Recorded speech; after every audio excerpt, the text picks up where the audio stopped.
Everyone, welcome back to super class. कैसे हैं आप सब? मेरा नाम है हिता पांडे और हम लोग कर रहे हैं अपना chapter real numbers of class 10। याद है, इससे पहले हमने एक लेक्चर किया है जिसमें हमने इंट्रोडक्शन लिया था कुछ कॉमन टर्म्स का, natural number, whole numbers, integers, rational, irrational, real numbers, है ना। ये सब किया था हमने पहली वीडियो में। देखा है आप लोगों ने वीडियो? नहीं देखा तो कोई बात नहीं, आप इस वीडियो से भी डायरेक्टली स्विच कर सकते हो। ठीक है, चलो सबसे पहले आप देख रहे हो कॉम्पोजिट नंबर। ठीक है, आज का वीडियो बहुत ज्यादा इंपॉर्टेंट है, इसमें आपका fundamental theorem of arithmetic discuss करूंगी मैं, बट उससे पहले दो छोटे छोटे टर्म्स है उनको पढ़ लेते हैं जिससे पढ़ने में आसानी हो जाएगी। चलो बताओ, कॉम्पोजिट नंबर्स आपको पता है क्या होते हैं? सोचो, मैं बताती हूँ। देखो क्या होते हैं कॉम्पोजिट नंबर्स, ध्यान से सुनना मेरी बात को। ठीक है बेटा, देखो एक नंबर मैं आपको देती हूँ, क्या देती हूँ मैं आपको? एक नंबर 7। ठीक, एक नंबर मैं आपको देती हूँ 9, एक नंबर देती हूँ मैं आपको 7, एक नंबर मैं आपको देती हूँ 9। 7 चेक करो कौन कौन से टेबल में आ रहा है। ठीक है, बहुत नॉर्मल वे में मैं आपको समझाऊंगी, तो ऐसा चेक कर लो किस किस टेबल में आता है। ठीक है, या फिर आपको इसके फैक्टर्स चेक करने हैं। ठीक है, फैक्टर समझ में आता है टर्म? ठीक है, फैक्टर्स चेक करने हैं आपको, तो आप चेक करो 7 के फैक्टर्स कौन कौन हो सकते हैं। देखो देखो बच्चों समझो, पहली बात देखो, एक तो ये 1 के टेबल में आएगा, ऐसे सिखाया गया था ना पहले आपको, पहले ऐसे ही सिखाया जाता था, है ना। बट अब हम लोग उसको फैक्टर्स बोलते हैं। थोड़ा सा समझो, अब उसको हम लोग क्या बोलेंगे? फैक्टर। अब मैं बोलूंगी ना 7 के फैक्टर है कौन? 1 और 7, 1 और 7, 1 और 7। ठीक है, पहले बोलते थे कि 1 के टेबल में आ रहा है, 7 के टेबल में आ रहा है, ऐसे बोलते थे, है ना। अच्छा, तो 1 7s are 7 and 7 1s are also 7। ठीक है, तो 7 के फैक्टर से अगर मैं बात करूंगी तो दो ही हैं, एक कौन है? 1 है, एक कौन है? 7 है। दो ही फैक्टर्स हैं, मतलब ये या तो 1 के टेबल में आ सकता है या तो फिर 7 के टेबल में आ सकता है। और कोई टेबल मुझे बता दो जिसमें आ रहा हो, ये कोई ऐसा टेबल बता दो जिसमें आ रहा हो। है ही नहीं, है ही नहीं। तो इसके केवल दो फैक्टर्स हैं, एक तो 1 तो सभी का फैक्टर होता है। 1 तो कितने भी नंबर से मल्टीप्लाई कर दो तो नहीं आ जाता है ना। जैसे मुझे 1 लाख भी है, ठीक है, 1 लाख भी है हमारा, मैं उसको 1 से मल्टीप्लाई कर दूंगी तो अगेन मुझे 1 लाख ही मिलने वाला है ना। तो 1 लाख का फैक्टर भी 1 ही है, तो 1 तो सबका फैक्टर है, 1 को तो छोड़ ही दो। ठीक है, 1 सबका ही फैक्टर होता है। तो अगर कोई ऐसा नंबर दिख जाए जिसका फैक्टर सिर्फ 1 है और वो खुद है, एक तो 1 हो गया, जैसे देखो एक तो 1 हो गया, 1 7 7 होता है, और दूसरा 7 खुद ही है, मतलब अपने टेबल में भी आ रहा है 7 1 7। समझ पा रहे हो तुम? दो ही फैक्टर्स हो अगर किसी नंबर के, तो वो क्या कहलाता है? Prime number. क्या कहलाता है बेटा? Prime number. Prime number 7 is prime number, prime number, right. But अभी तो हम लोग कॉम्पोजिट पढ़ रहे हैं, तो कॉम्पोजिट भी समझ लो 9। 9 के फैक्टर्स चेक करो। पहला तो हो गया आपका 1 9s are 9, यानी 1 एक फैक्टर हो गया, 1 सभी का होता है। एक तो आपका 3 3s are 9 भी तो होता है, 3 3s are 9 भी तो होता है, और एक आपका 9 1s are 9 होता है। तो अगर मैं इसके फैक्टर लिखने की बात करूंगी तो कैसे लिखूंगी? एक इसका फैक्टर हो गया 1, एक इसका फैक्टर हो गया 3, एक इसका फैक्टर हो गया 9। ठीक है, 1 3 9, इसके 3 फैक्टर हो गए। तो ऐसा अगर कोई नंबर आपको देखने को मिल जाए जिसके फैक्टर्स 1 और उस नंबर के अलावा, खुद के अलावा और भी कोई है, तो ऐसे नंबर बोले जाते हैं बेटा क्या? Composite number. ऐसे नंबर्स को हम लोग बोलते हैं क्या? Composite number. 9 is your composite number, 9 is your composite number. समझ में आई? फर्क समझ में आई दोनों में?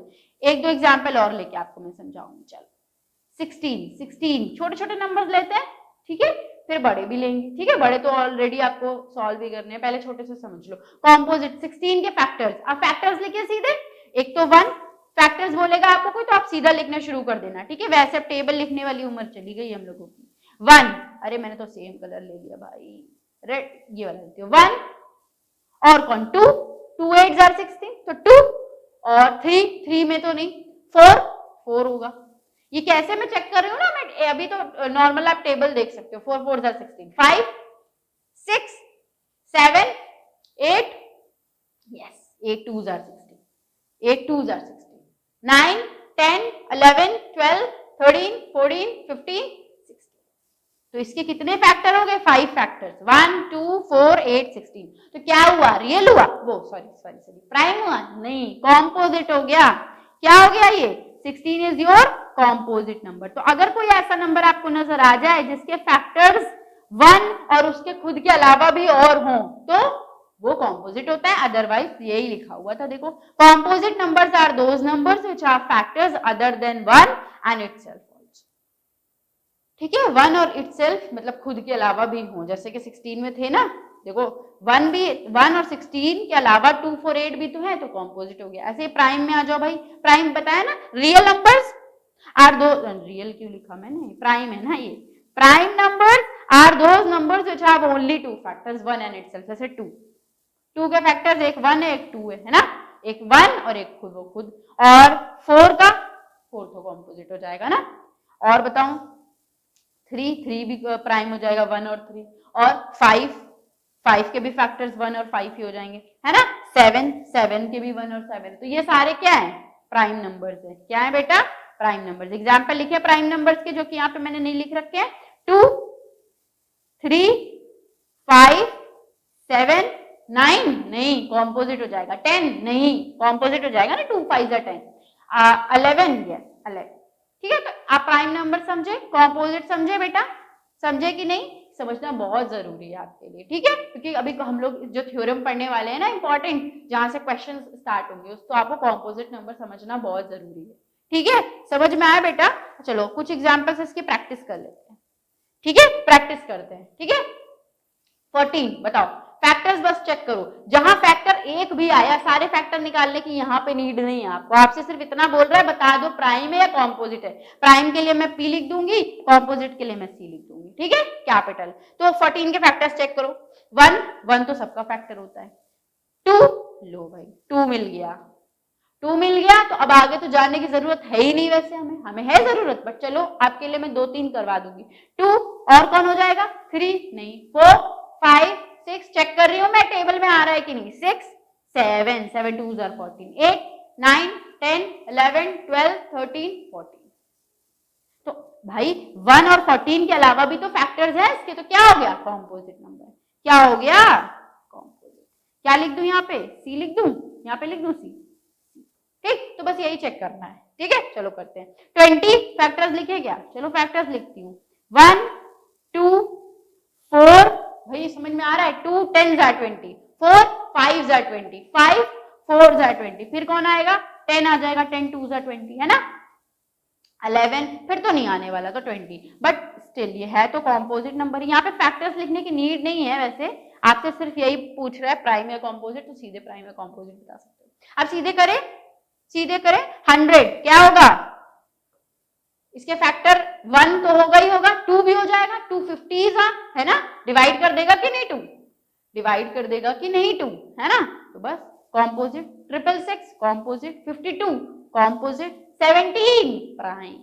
17 के फैक्टर जरा देखो, 17 की जरा फैक्टर देखो, 1 और 17 दो ही फैक्टर, एक तो 1 एक तो वो खुद, तो कैसा नंबर हो गया बेटा, प्राइम नंबर।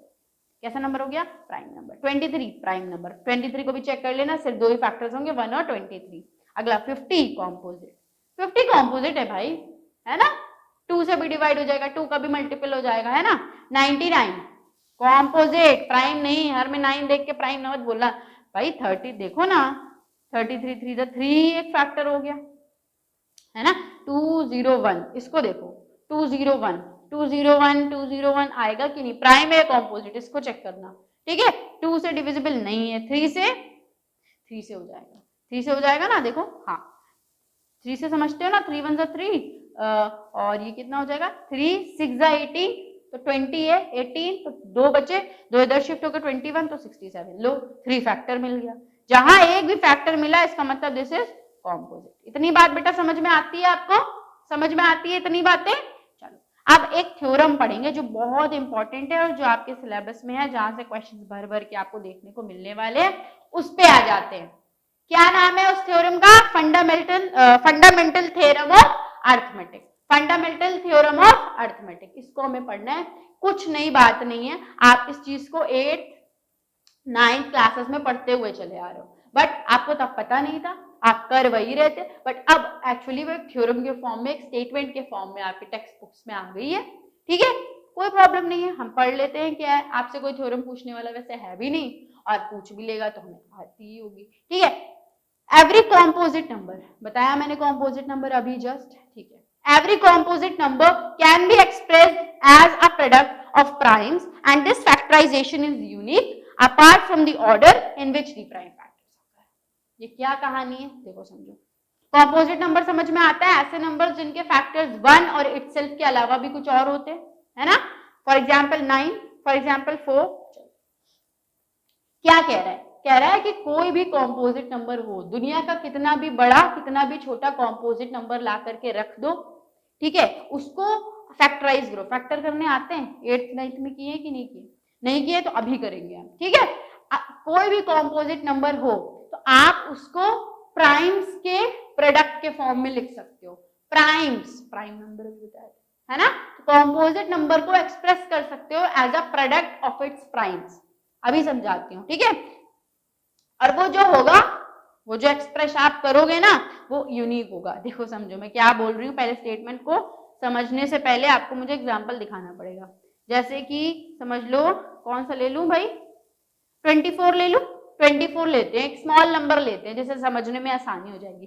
24 के फैक्टर्स, 24 के फैक्टर्स करें। देखो अब फैक्टर बार बार टेबल पढ़ के तो निकालेंगे नहीं, फैक्टर बार बार हम लोग टेबल पढ़ के नहीं निकालने वाले, ठीक है। सिंपली कैसे कर सकते हो, ऐसे प्राइम फैक्टराइजेशन मेथड, याद है करते थे हम लोग, है ना। प्राइम फैक्टराइजेशन मेथड करो, किससे जाएगा, सबसे पहले 2 से ट्राई करते हैं। 2 2 1 जा 2, 2 2 जा 4, 12 आया। अब कितनी बार में जाएगा, 2 6 जा 12, 2 3 जा 6, अब 3 से ही जाना है, सिंपल खत्म।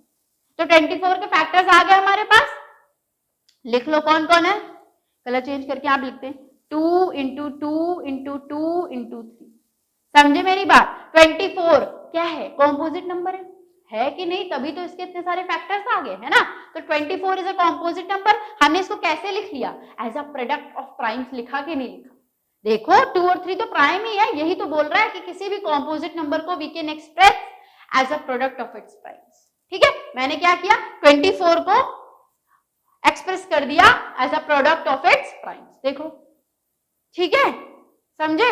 और क्या कर सकते हो, 2 3 बार है ना, तो ऐसे लिख दो 2 की पावर 3, ये बात तो पता होगी, 2 की पावर 3 लिख दिया मैंने, 2 की पावर 3 इंटू 3। समझ में आई इतनी बात, यही बोल रहा है। तो क्या बोल रहा था कि पहली बात तो every composite number can be expressed as a product of primes, इतनी बात तो मैंने समझाई आपको। इसके बाद and this factorization is unique, क्या है ये फैक्टराइजेशन एकदम यूनिक है। जैसे मतलब क्या है, मैंने 24 के ये फैक्टर्स निकाले तो बस यही फैक्टर होते हैं, बस यही फैक्टर हैं। अब कोई बच्चा और नहीं आके निकाल के, अब तो आप ही करके बता दो मुझे, 24 के कोई और फैक्टर्स बता दो मुझे 2 और 3 के अलावा, आएंगे ही नहीं। हाँ ये हो सकता है कि ऑर्डर में डिफरेंस आ जाए, मतलब ये जो ऐसे था ना, ये जो ऐसे था ना, ये हो सकता है कि आप 24 को पहले 3 से कर देते, है ना, ऐसे कर देते, फिर 2 से लेके जाते, 2 4 जा 8, फिर 2 2 जा, है ना, बात वही पड़ी। 3 एक बार अपीयर हो रहा है, 2 3 बार, तो ऐसे लिख देते आप, हो सकता है 2 इंटू 2 इंटू 2, फिर कोई बच्चा अकलमंद होता वो ऐसे लिख देता, है ना, बस ऑर्डर का हेर फेर किया। देखो यहाँ पे 2 यहाँ पे लेफ्ट हैंड साइड पे बेटा देखना, मैं मार्क कर रही राइट से, ठीक है। देखो देखो 2 की पावर क्यूब इंटू 3, 2 की पावर 3 को क्यूब बोल सकती ना, तो 2 क्यूब, 2 का क्यूब इंटू 3 आ रहा था, उसी को आप कैसे लिख सकते हो, इधर वाले पे देखो 3 इंटू 2 का क्यूब, बस क्या क्या ऑर्डर का इधर उधर किया, उधर 2 पहले था, 2 का क्यूब इधर बाद में आ गया। तो हाँ ये हो सकता है, ऑर्डर अपार्ट आप कर सकते हो, ऐसा हो सकता है कि ऑर्डर इधर उधर हो जाए, बट फैक्टराइजेशन यूनिक रहेगा, इनके अलावा कोई और नंबर नहीं आ जाएंगे कि 5 आ गया किसी ने किसी तरीके से किया। तो बस इतनी सी ही स्टेटमेंट है, ठीक है, कि every composite number can be expressed as a product of its primes, कोई भी कितना भी बड़ा, ठीक है, उससे कॉम्पोजिट होना चाहिए। अगर वो कॉम्पोजिट है तो उसको हम उसके प्राइम्स के प्रोडक्ट में लिख सकते हैं। सेकेंड चीज, उसका फैक्टराइजेशन यूनिक होगा, एक ही होगा, एक ही होगा, बहुत सारे नहीं हो जाएंगे, एक ही होगा बस। हाँ उसके ऑर्डर में इधर उधर हो सकता है, ठीक है, अपार्ट फ्रॉम द ऑर्डर, मतलब ऑर्डर छोड़ दो, ऑर्डर तो इधर उधर हो सकता है in which the prime factors. So this is the simple statement of fundamental theorem of arithmetic. समझ में आया, समझ में आया क्या, एक एग्जांपल और ले लूं। हाँ अब एक एग्जांपल और ले लेती हूँ, थोड़ा बड़ा नंबर लेती हूँ तो आपको फील आएगा, ठीक है। आपको लग रहा होगा मैम बहुत छोटे छोटे नंबर्स देके करवा रहे हो, इसलिए करवा रही थी क्योंकि अब ये कॉन्सेप्ट को समझ रहे हैं ना, तो आप इजी लेके समझोगे तो आपको लगेगा मैं पहले ही बहुत बड़ा सा नंबर लेके करवा दूंगी तो लगेगा कि ये तो मुश्किल है, नंबर देख के मुश्किल लग जाए। अब मैंने छोटा करवा दिया, अब आपको पता तो चल गया करना कैसे, अब एक अच्छे से नंबर के साथ डील कर लेंगे, करना वही सेम है, ठीक है। चलो इसके क्या करें, फैक्टर्स निकालें, है ना, चेक करें कि कॉम्पोजिट है कि नहीं पहली बार, फिर कॉम्पोजिट है तो क्या करें, इसको फैक्टराइज कर लें, है ना, as a product of its primes करके देखते हैं। चलो फैक्टराइजेशन तो आता है ना आपको, नहीं आता है तब भी कोई प्रॉब्लम नहीं, देखो मैं सिखा तो रही हूँ। चलो किससे करेंगे भाई, जीरो से एंड हो रहा है, डिविजिबिलिटी टेस्ट से याद है कि नहीं, जीरो से एंड हो रहा है, टू से चला जाएगा आराम से, ठीक है। तो टू कैसे करेंगे, टू वन जा टू, थ्री है ना, टू वन जा टू, तो थ्री में से टू गया वन, वन खिसक के आ गया 12 हो गया, चला गया, टू सिक्स जा 12, समझ रहे हो। फिर सेवन है तो टू थ्री जा सिक्स, टू थ्री जा सिक्स था सेवन, तो सेवन में से सिक्स गया, वन बचा, वन आ गया, 16 हो गया, तो टू एट जा 16 और ये जीरो, समझ में आया। अभी भी जीरो से एंड हो रहा है तो टू से तो चला ही जाएगा, देखो ऐसा नहीं है कि कूद के 5 पे चले जाना कि जीरो से एंड हो रहा है तो मैम 5 से भी, जब तक छोटे नंबर से जा रहा है, टू से जा रहा है, टू से ही लेके जाओ, फिर थ्री से ट्राई करो, फिर फोर से, फिर फाइव से, इस तरीके से जाना। चलो टू से, टू एट जा 16 चला गया, फिर थ्री पे आओ, थ्री तो नहीं आता, थ्री से छोटा क्या आता है, टू, कितनी बार में, वन बार में, तो लिख दो टू वन जा टू, थ्री में से टू गया वन, तो ये क्या हो गया, 18 हो गया ना, 18 हुआ ना, इरेज कर दूंगा 18 समझ लोगे, ठीक है।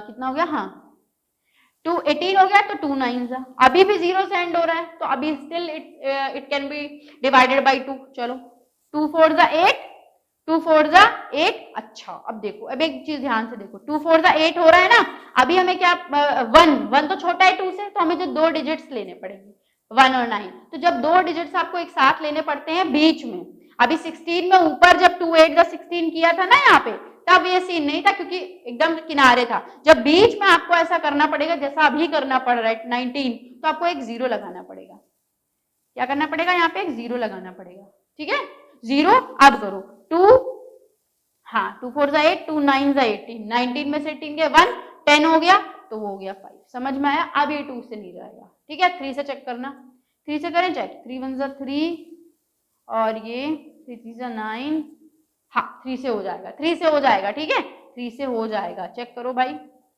देखो थ्री से डिविजिबिलिटी टेस्ट भी कर सकते हैं हम लोग, कैसे करते हैं, 4095 को चेक करना है, ऐड करके देखो, 9 सबको ऐड कर दिया जाता है ना इस तरीके से, देखो 4 प्लस 0 4, 9 प्लस 4 13, 13 प्लस 5 18, 18 डिविजिबल होता है ना थ्री से, ये होता है ना डिविजिबिलिटी टेस्ट। चलो तो होगा, थ्री से लिखो, थ्री वन जा थ्री, फोर, फोर था ना, तो थ्री वन जा थ्री गया, फोर में से थ्री गया वन, तो वो जीरो है तो 10 हो गया, तो थ्री थ्री जा 9, फिर 19 हो गया, थ्री सिक्स जा 18, वन चला गया 5 हो गया।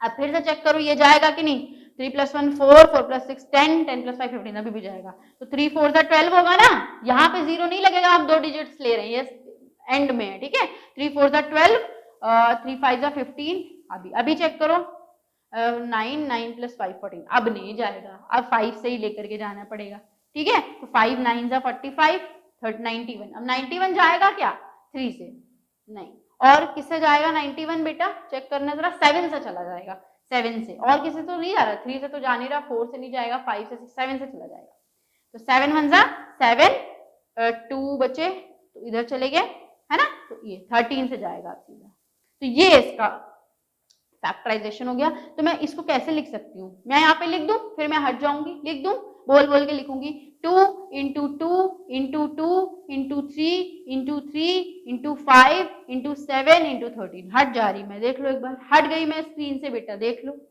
बस यही जो लिखे ना इन्हीं को मैंने इंटू करके लिखा। अब इनको इकट्ठा कर दो, 2 की पावर 3, 3 की पावर 2, 5 की पावर 1, 7 की पावर 1, 13 की पावर 1, फिर से हट जा रही, देख लो, फिर से हट गई मैं, देखो स्क्रीन से, देख लो, दिखा, दिख गया, ठीक है, चलो ये हो गया ना, बस देखो 32760 is a composite number, it is a composite number and I have expressed it in the form of this as the product of primes। मैं हट जा रही, देखो 32760 जो है ना, इसको मैंने as a product of primes कर दिया ना एक्सप्रेस, और ये फैक्टराइजेशन यूनिक होगा, ठीक है, बस क्या होगा, हम लोग इसके फैक्टर्स का ऑर्डर चेंज कर सकते हैं, ठीक है।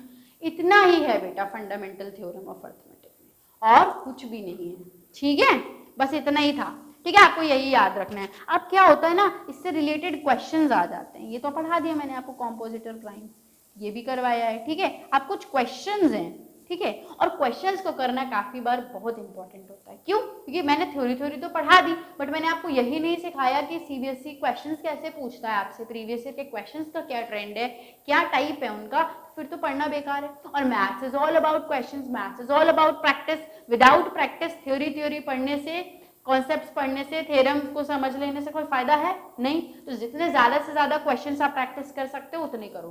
चाहे कॉन्सेप्ट समझ रहे हो, चाहे किसी थ्योरम को कर रहे हो तो उससे रिलेटेड क्वेश्चन करो, कुछ भी कर रहे हो क्वेश्चन करके ही समझोगे, तभी मैथ्स का फायदा है।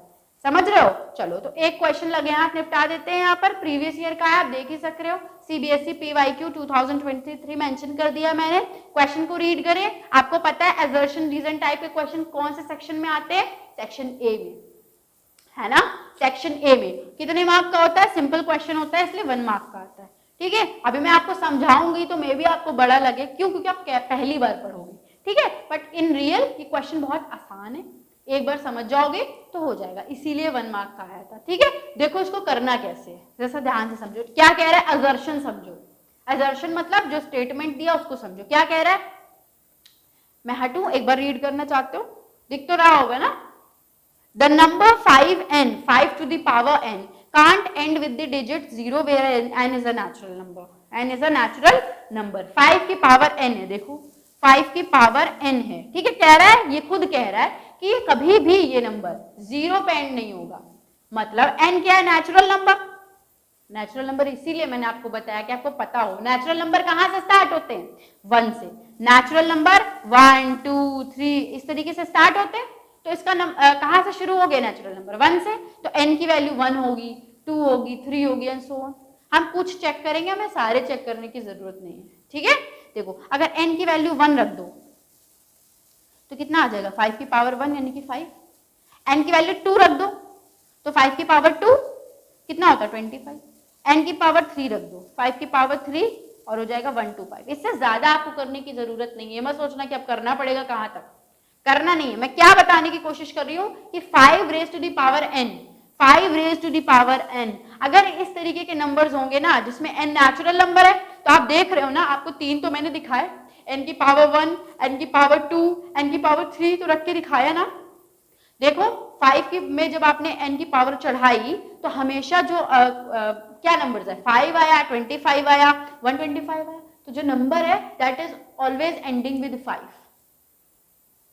देखो जो नंबर्स होते हैं ना 5 raise to the power n, आप n की वैल्यू अगर नेचुरल नंबर रखोगे ना, 1 से स्टार्ट करोगे 1 2 3 4, तो जो ओवरऑल आंसर आएगा आपका 5 की पावर 1, 5 की पावर 2, 5 की पावर 3, 5 की पावर 4, इसके जो आंसर्स आएंगे वो हमेशा 5 से एंड होते हुए आएंगे। देखो 5 आया, एंड हो रहा है 5 से, 25 है ना, 125, तो हमेशा 5 से एंड होगा।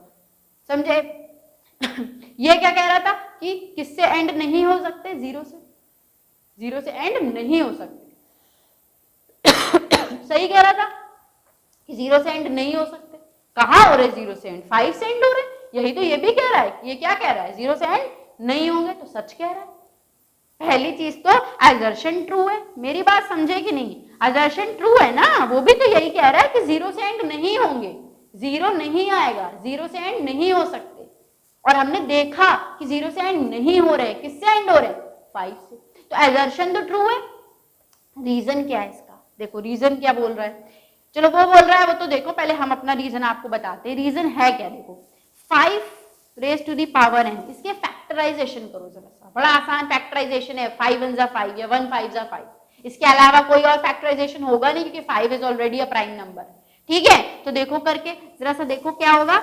1 into 5 लिख सकती हूँ ना ऐसे, भाई 5 को 1 into 5 लिख दो, यही तो फैक्टराइजेशन है इसका, यही तो इसका फैक्टराइजेशन है। अब इसको इस तरीके से लिख लो, 1 raise to the power n into 5 raise to the power n कर सकते हैं ना, है ना। और अगर हमें 0 लाना है, अगर हमें 5 raise to the power n नंबर को 0 से एंड करवाना है, तो हमें इसके प्राइम फैक्टराइजेशन में कौन से फैक्टर्स चाहिए होंगे? 2 और 5, 2 और 5, तभी तो 10 आएगा बेटा, तभी तो 10 आएगा, है ना। लेकिन ना 2 तो है ही नहीं, जब तुमने ऊपर 5n का फैक्टराइजेशन करवाया 1, ये बात समझ में आई भाई, 5 का फैक्टराइजेशन करवा लो जरा सा, यही तो आएगा ना, 5 और 1 ही तो आएंगे, तो 2 तो नहीं आ रहा ना, हमें तो 2 चाहिए था ना। अगर 0 आता, एंड करता ये 5n 0 से, तो हमें क्या चाहिए था, हमें 2 into 5 चाहिए था, हमें 2 into 5 चाहिए रहता, 2 into 5 ही तो 10 आएगा, तभी तो एंडिंग 0 से होगी। तो हमें तो 2 मिल ही नहीं रहा 5 के प्राइम फैक्टराइजेशन में, हमें तो 1 और 5 ही मिल रहे हैं ना, because 5 is a prime number. इस वजह से नंबर्स 5n जो है वो एंड नहीं करते 0 से। तो इसने क्या बोला है, the prime factorization of 5 has only 2 factors 1 and 5। तो ये भी बात इसकी ट्रू है बेटा, दोनों बातें सही हैं, और जो रीजन आर है, this is the correct explanation of the assertion A. क्यों नंबर्स 5n जो है वो 0 से एंड नहीं कर सकते, क्यों, क्योंकि prime factorization of 5 has only 2 factors 1 and 5। इसके 2 ही फैक्टर्स है 1 and 5, और कोई फैक्टर नहीं है, हमें पता है, और कोई फैक्टर हो भी नहीं सकता, कैसे होगा बताओ, प्राइम नंबर है। ठीक है, समझ पा रहे इस बात को, बताओ समझ पाए कि नहीं। मैं इस चीज को लिख के आपको दिखाऊं, यहाँ पे इस चीज को लिखना भी बहुत जरूरी है बेटा, लिखोगे, लिख कर ही तो करोगे ना। देखो लिखेंगे कैसे, देखना आंसर देखना क्या है, ठीक है। For 5n to end with क्या, किससे 0 से एंड करवाना है ना, वी नीड 2, मैं हट जाऊंगी, ठीक है, मैं हट जाऊंगी, ठीक बेटा। अच्छा स्पेस तो है, मैं भी ना, देखो बेटा नेक्स्ट स्लाइड में लिखते हैं इस चीज को, अच्छा खासा स्पेस है, ठीक है। For 5n to end with 0 we need what, we need 2 as its factor, है ना, we need 2 as its factor, हमें चाहिए था 2, 5 तो है ही, 2 भी आ जाता लगे यहाँ, तो 2 मल्टीप्लाइड बाय 5 10 हो जाता, लेकिन नहीं है। बट वी कैन सी, मैं क्यों लिख रही हूँ, क्योंकि आपको भी लिखना है, we can see that 1 and 5 are the only primes, है ना, primes in the factorization of 5,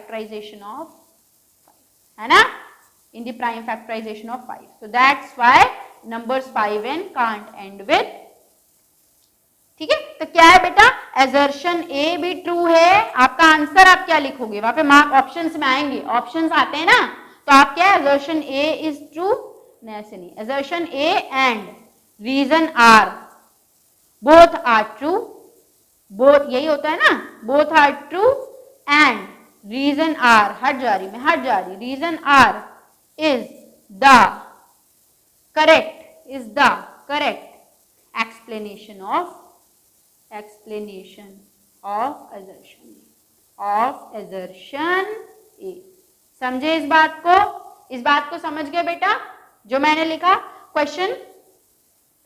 हाँ, एक क्वेश्चन और बचा है, इसको भी कर ले फटाफट से, ठीक है, अच्छे से ये टॉपिक कंप्लीट हो जाएगा। एक क्वेश्चन देखो, if n is a natural number then 2 और ब्रैकेट में 5n प्लस 6n, ठीक है, ऑलवेज एंड्स विद, किससे एंड करेगा, मतलब ये पूछ रहा है, ये जो नंबर है ना किससे एंड करेगा, लास्ट डिजिट कौन सी होगी, 0 1 2 3 4 क्या होगी। चलो देखो इस टाइप के क्वेश्चन को कैसे करोगे, जरा ये इस चीज को समझो, ठीक है। देखो हमारा नंबर क्या है, 2 ब्रैकेट में 5 raise to the power n plus 6 raise to the power n, यही नंबर है हमारा, है ना, यही नंबर है हमारा, ठीक है भाई, ठीक है, यही नंबर है, तो कोई दिक्कत नहीं है। आप क्या करेंगे, अच्छा अभी मैंने आपको बताया 5 रेज टू द पावर अगर n होगा तो वो हमेशा किससे एंड करता है, 5 से, दिखाया था ना अभी, देखो यहाँ पे देखो, 5n 5 1 भी 5 होता है, 5 की पावर 2 भी 25, मतलब 5 से ही एंड करता है। इसी तरीके से 6 की पावर कुछ भी चढ़ा दो नेचुरल नंबर में, 6 की पावर 1, 6 की पावर 2, 6 की पावर 3, 6 की पावर 4, 6 की power 5, that's always gonna and with what, 6, ठीक है, 6 से ही एंड करेगा। तो इसका मतलब क्या निकल रहा है, 2 ऐसे लिखा रहने दो, 5 की power n belonging to natural number, where n belongs to natural number, तो आप 5 में n की पावर कुछ भी रखोगे, हमेशा ये वाली चीज जो है वो 5 से ही एंड होगी, यहाँ पे कुछ भी बदल के आ सकता है, ठीक है। 6 की पावर जब n चढ़ाओगे, नेचुरल नंबर रखोगे n, तब वो भी हमेशा 6 से ही एंड होगा, वो भी हमेशा 6 से ही एंड होगा, आगे कुछ भी आ सकता है, कुछ भी नंबर होगा, बट एंड हमेशा 6 से होगा, ठीक है। तो एंड में वहां पे हमेशा 5 होगा, यहाँ पे प्लस में हमेशा 6 होगा, तो 5 + 6 11 हो जाएगा, 11 हो जाएगा, आएगा कि नहीं? लास्ट में 1 आएगा जब आप एंड करोगे, 6 प्लस 5 को ऐड करोगे, एंड नहीं ऐड करोगे 6 और 5 को, तो 11 आएगा, बाहर 2 रहेगा। तो हमेशा कुछ भी आए आगे पीछे हमेशा 2 होगा। लास्ट जो होगा ना, एंड जो होगा ना इस नंबर का, वो हमेशा 2 आएगा। क्यों आएगा? इस नंबर का 2, 5n प्लस 6n वाले नंबर का एंडिंग हमेशा 2 नंबर से होगा। क्यों?